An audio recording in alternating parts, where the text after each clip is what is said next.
What's up, everybody? Welcome back to the Sam Dracula channel. My name is Sam, and I have a very special guest with me today, ShahAhmadi. Ashley, how are you? I am great, Sam. How are you doing? I'm doing well. I'm doing well. This is awesome. I'm glad I can get you on the channel. Big fan. Big fan of everybody at Fox Sports Southeast. You guys are killing it. We were talking before we started recording.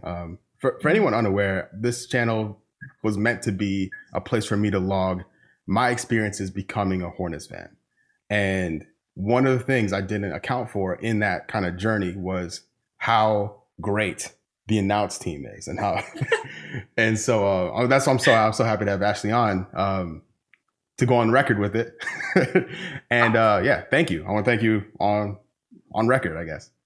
Oh my gosh, no, thank you. I am so honored to be on your show, your YouTube channel. But I just want to ask if it's all about logging you becoming a Hornets fan. Are you officially a Hornets fan?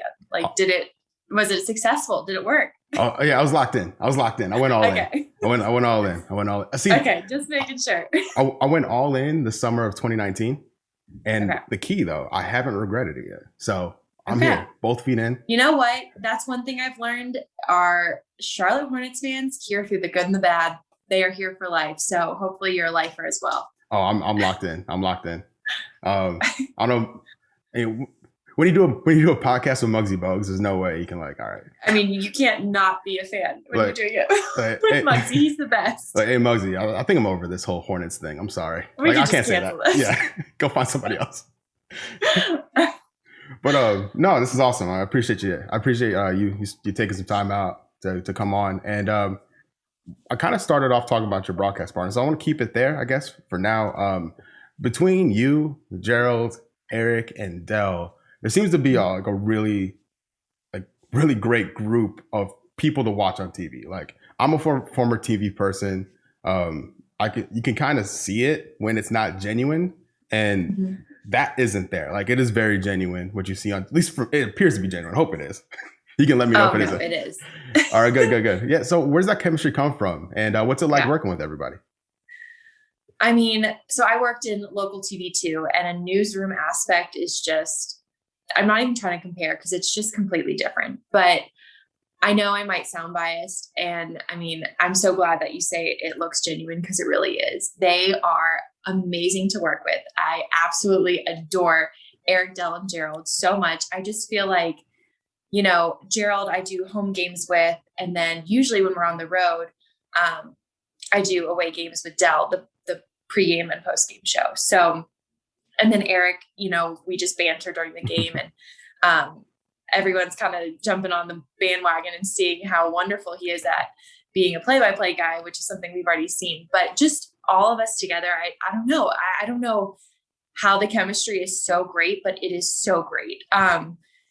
Dell and Eric and myself, we travel normally when it's not COVID. So I know the traveling, you really bond with the people that you travel with. And we have a small broadcast crew, a producer, a director, an audio guy, a graphics guy, and then us. And so it's just a small group of us that are traveling. So a lot of the times we'll eat dinner in the city, we'll go, explore together in the city. And we just spend a lot of time together outside of the actual games and work. So I think that definitely adds to it and obviously builds chemistry. And, I've been here, this is actually my third season. And so I think it's just been wonderful ever since. And Gerald in home games, he's grown so much just from his first year. We kind of came in together as hosts. And so we've kind of built off each other in that way, I think. And it's just wonderful. So I'm so happy that it translates outside of, just how we are. I mean, if you guys could just have a camera in our production meetings, of course, we're talking about what we're about to talk about. But a lot of it is Eric rambling random facts and Dell being no, what are you talking about? And then, our producer will chime in, and it's such good banter on and off, when the camera's on and when it's turned off. It's great. No, I love it. I tell people who aren't paying attention to the Hornets that they should. It's mostly because of the on-court stuff. But and I'm listen to the game also, because My go-to anecdote is how psyched Eric Collins was to learn that there have been two Codys in the NBA and they were both on the floor at the same time. Like, he was so happy. He will use that over and over. I've never been that happy in my entire life. Oh my gosh. If anyone has tuned in, we have like this new segment called Eric's Useful Trivia. And it is so him because it's like, he's literally like the inside of a Snapple cover. I like to say he just has all this knowledge of stuff that you're just like, how and why do you know this? And he says he goes down rabbit holes when he's, researching for games and everything like that. But he truly, I swear he has a photographic memory or something because he knows like that, like two Codys and they're both on the floor. I mean, he loves that kind of stuff. And Dell gets such a kick out of it. And once again, I wish you guys could see, because a lot of, people only really hear him, but if you can only imagine his actions match up to the way that how excited he gets. I mean, he's out of his chair, arms flying, like the whole thing when he gets really excited. And of course, his sayings are becoming pretty popular, like tougher than walrus gristle is one of them, or like tougher than a $2 steak, or there's good golly, Miss Molly. There's like a whole book that could be named of Eric Collins' sayings. But yeah, I agree with you, Sam. If they don't just want to tune in because they love the Hornets, they should tune in to listen to Eric and Dell. Oh, it's great. It's great. And that goes back to the genuine thing, because anyone else saying that, and if there's a hint of sarcasm or someone not being genuine, it'll be loud and clear. And there's none of that with him, which is super fun. Yeah. Super fun. Oh, yeah. He loves his job and you can just really tell. So it's great. And with the entire production, can you talk to us about how it's changed this season compared to last season? Obviously, no fans in the building. You see the plastic plexiglass between you and Gerald. Is there anything else that you're doing behind the scenes that we're not aware of, and just to make the TV show as it is work? Yeah. So, just grateful that we have games. I mean, this week, definitely tough having 2 postponements right now, but, we kind of knew that this is how the year was going to go, and knock on wood, we've been pretty fortunate, just health wise for the team and everything, but you're just so grateful to have games. But on the other hand, we're in the yellow zone, the players, coaches, everybody in the red zone. We're not allowed on the court at all. We're not allowed even on the bottom layer. We're all broadcasting from the top. So in terms of my job, selfishly, it kind of stinks because as a sideline reporter, that is how I get all my stories. I, go to the media scrums and I pull players aside at shoot around and practice, ask them this on the buses when we're traveling, in the lobby of the hotel as everyone's kind of checking in at 2 a.m. because we just came from a different flight. Like, this is where I usually get my stories. So selfishly, this is kind of a stinker for me because now I kind of have to, like, we do a bunch of Zoom calls and phone calls, and I go through our PR and ask them. So things have really changed a lot in that aspect. Everything's obviously via Zoom. We're not even allowed to be on the court or be down there at all. So that part has changed. And I think that really obviously affects how I do my job.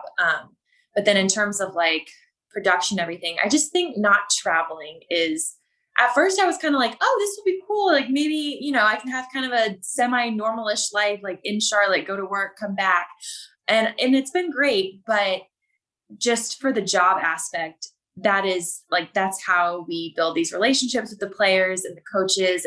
And luckily, we've only had 2 new guys with Gordon and LaMelo. Like, a lot of them obviously are returning. So we already built those relationships in the past couple years. But that part has been a little bit of a challenge. And then, obviously no fans is, oh man, it's hard. And for home games, at least we get to watch them actually play on the court. But for away games, it's literally like 6 or 7 people in the entire Spectrum Center. And it's just quiet. We're just watching it on the monitor. And so that part is definitely different. But like I said, overall, just very excited to be playing. And I feel like the league and Adam Silver are wonderful and have done such a great job just keeping everyone as safe and healthy as possible. But it has definitely presented some challenge. And hopefully this is the only year we're doing it like this. Yeah. Because there are moments where, like, if there's a LaMelo to Biyombo lob, and it's like, oh man, I need that. I need to be in the building for that. That place would have Oh my lost gosh, his the mind. no fans, especially when they win, and like, man, it is really hard. And I'll get memories on my phone from a year ago today, like a year ago or 2 years today. It was like All-Star weekend here in Mm. Charlotte. And just memories of like a year ago, and the fans were, I mean, it was just packed. And so I'm honestly so excited for the first game where fans can actually come into the Spectrum Center. That is, I feel like, going to be wild, and I cannot wait for that time. Oh, no doubt, no doubt. I'm gonna be in there. I'm Good. gonna do my I best hope to be so. in there. At least. I hope so. Like, it's just right there, like so close, but Oh. yet so far. So close yet so far. Hopefully soon. Yeah, and the way the team's performing, it's gonna be a tough ticket. It's a very young team on an upward trajectory in a playoff spot right now. Hopefully things hold like that or continue to get better. But how do you feel about the energy surrounding the franchise in general?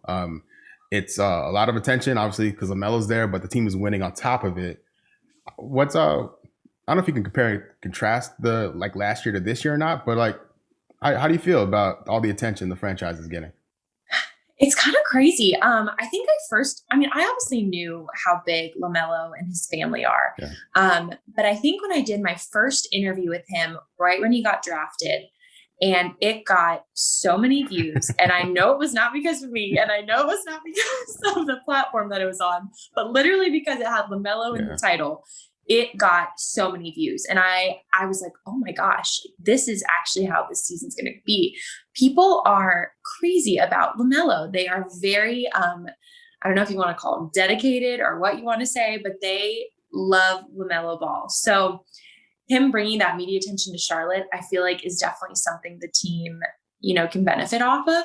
And like you mentioned, winning on top of it, if we weren't winning, it probably, we'd get because of course it comes with criticism, and there's been a fair share of that as well. Fans can be pretty harsh, but winning definitely helps. And so having LaMelo here, I think, is great for the franchise because he does bring all that media attention, but he's producing, and he is such a joy to be around. I don't know if you've heard any of the interviews from other players, that but Malik Monk all one they especially. talk about, Oh my gosh, all they talk about is just how wonderful it is to be with LaMelo and have him on the team and the energy he brings. And he's just so happy, and he's just so much fun to be around. And so knowing that about him, he's not just basketball. He's not just brings a bunch of media attention, but he's just a good person too.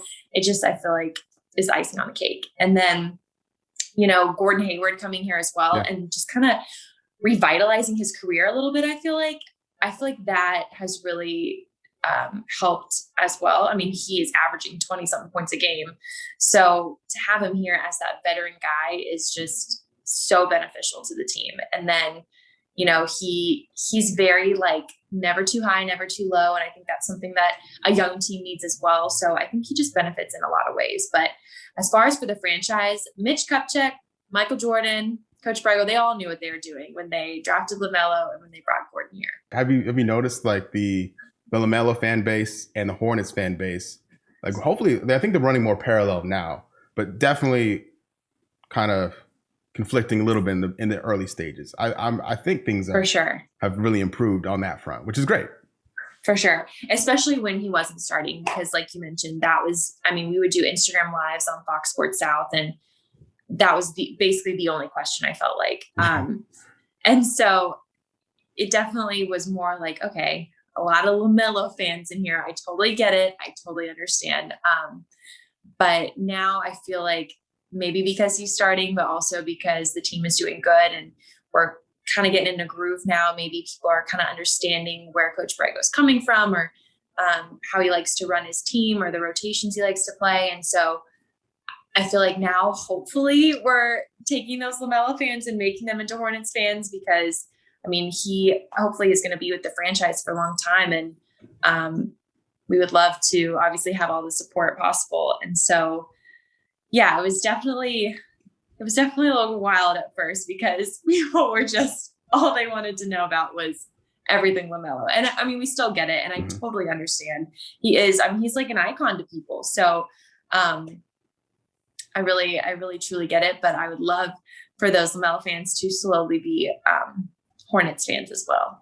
And, support him. That's one of the positives about like maybe LaMelo gets them in the door, makes them like watch a game, but then they see Yes, Devontae, everything see else Terry, involved. Hayward, yeah, and they become I okay. mean, There's a come lot on, going on here. Terry has had 3 30+ point games the last couple of games. Like, I just think it's things people don't really notice because, you know, Terry wasn't the star of Boston or the team. You know, he came here and had a chance to be the starting guard, and that's just not something that he was able to do before. So I'm sure people kind of, you know, pushed him aside, and it's like, Terry is good. And Yeah. I want people, you know, people need to, hopefully they can see that just from how he's playing here. But yeah, you're exactly right with that one. Cool. Yeah, no, it's a fun time. It's a fun time to be a Hornets fan. And if I tell people if you're not For paying attention to the sure. Hornets, you're missing out. Jump on the bandwagon. Yeah, We're inviting everyone. plenty Just of jump room. on the bandwagon. Plenty of room. Awesome. Ashley, I really appreciate you spending some time and coming on to the channel. It's been really great. Thank you so much. Thank you. I've had so much fun. I am always willing to talk Hornets basketball, and it sounds like you are too. So hopefully we can get to playing again soon. And yeah, I hope everyone's staying healthy and safe out there.